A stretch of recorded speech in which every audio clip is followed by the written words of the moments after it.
I've got a trick for you. If you can follow along, that'd be great. So you might want to pause this and go get a deck of cards. You only need 4 cards. Just go get any 4 cards from a deck and pause this. Go get your cards, and I'll see you on the other side. All right. All right. Hopefully you've got your 4 cards. It's much better if you do. You don't have to, but it's much better if you do. All right. So here's the here's the pattern line.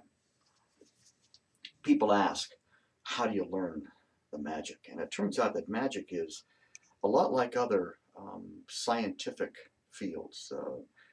Magicians have to read highly technical documents, much the way an engineer or a doctor or a programmer. And these technical documents describe how your hands have to move. And boy, I tell you what, it can be frustrating because you think you get it, and yet it doesn't work. And let me give you an example. I'm going to show you a trick I learned long ago, and it was frustrating for me. I need to warn you that it likely won't work for you, but that's the whole point. I want you to kind of see what it's like for a magician. So you get 4 cards, any 4 cards. Now my 4 cards are probably different than yours because I've got actually 2 aces of spades, and there's a reason for that, which we'll see in the second half of the trick.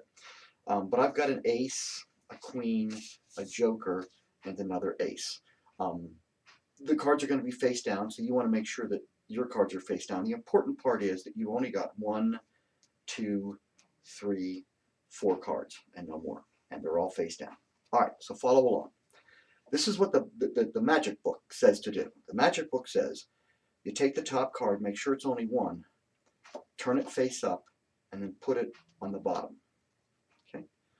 Then the book says take the next card, make sure it's only 1, and don't turn it over, just place it on the bottom.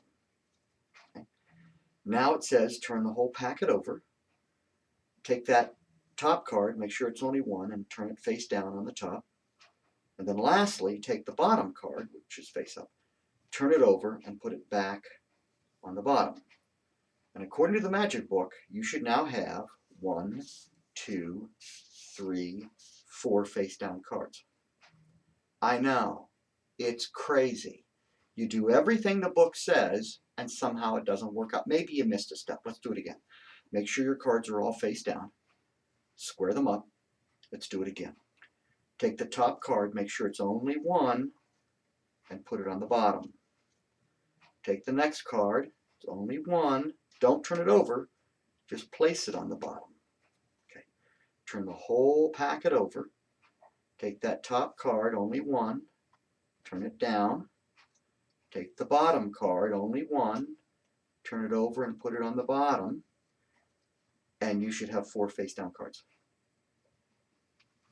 Can you imagine what it's like for a young magician with his book trying to follow, and it just never seems to work out? But here's the key. Here's the thing.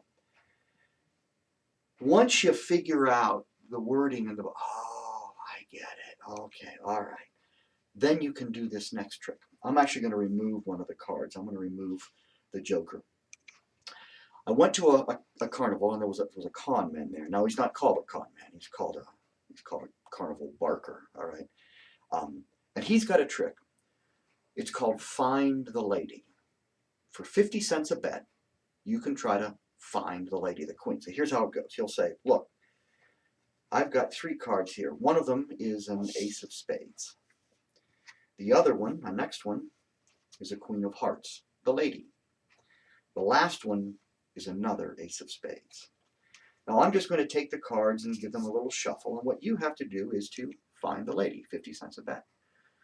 Well, if you've been following kind of sort of along, you might think the lady's on the bottom. And the barker will say, no, one of the aces is on the bottom. I'm afraid that you owe me 50 cents. Okay, fair enough. If an ace is on the bottom, then it's possible that the queen is on the top. Whereupon he'll show you, no, I'm afraid the ace is on the top. Well, now I've got you.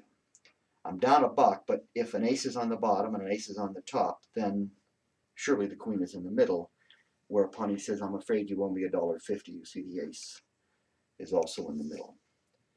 Now, most people are ready to give up. They know they've been had, but he'll say, tell you what, you're pretty good at guessing where the aces are. Tell me where the queen is not. Well, that's easy. The queen is not on the bottom.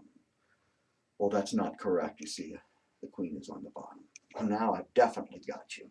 Because if the queen is on the bottom, that means that it can't possibly be on the top. Well, I'm afraid you owe me another 50 cents. You see, the queen is on the top. Wait a minute, that's impossible. You can't have a queen on the bottom and a queen on the top. But even if you did, there's no way the queen could be in the middle. And he says, son, I think you owe me $3. You see, the queen, in fact, is in the middle. Well, as you reach for your wallet, you tend to mumble something like, you've got more than 3 cards there. And so the barker counts. 1, 2, 3. You owe me $3.50. Well, that's it. You're out. But the barker says, wait a minute. I'm going to give you a chance to owe me nothing. You owe me nothing. But before you bet, let's make sure we understand the conditions of the test. It's double or nothing. You could owe me nothing. And furthermore, I'm going to show you that this is one of the aces. And this is the queen. All you have to tell me is what's the last card. Well, this is so brain dead simple it makes you wonder, but you tell them it's the remaining ace. And the barker says, that's a great guess. That's a really good guess. You owe me $7.